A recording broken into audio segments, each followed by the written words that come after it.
ला इलाहा इल्लल्लाह और अफजलुद दुआ अल्हम्दुलिल्लाह। अल्हम्दुलिल्लाह का जो एहसास है, अगर आप इसको महसूस करने में कामयाब हो जाते हैं तो आपकी ज़िंदगी अब जिस दर्जे पे है इस दर्जे से भी ज़्यादा बेहतर हो जाएगी। अगर आप पहले थोड़े खुश रहते थे, आप ज़्यादा खुश और मुतमिन रह सकते हैं। अगर आप ज़्यादा खुश थे तो आप बहुत ज़्यादा मुतमिन और खुश रह सकते हैं।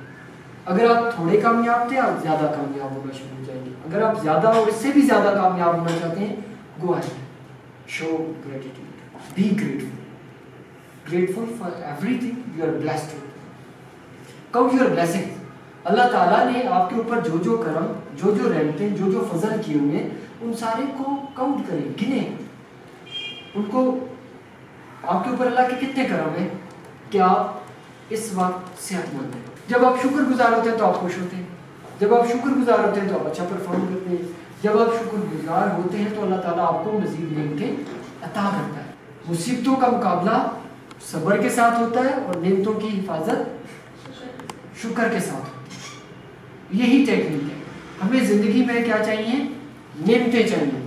अल्लाह की नेमत है खुशी, अल्लाह की नेमत है वसाइल, रिसोर्सेज, अच्छे फाइनेंशियल आपको चाहिए होते हैं, आप पैसा कमाना चाहते हैं, आप ज़िंदगी में नाम चाहते हैं, आप ज़िंदगी में कामयाब होना चाहते हैं। सारे का सारा जो आप हासिल करना चाहते हैं वो हासिल करने के लिए आपको अपने आप को उसके लिए प्रिपेयर करना पड़ेगा, तैयार करना पड़ेगा।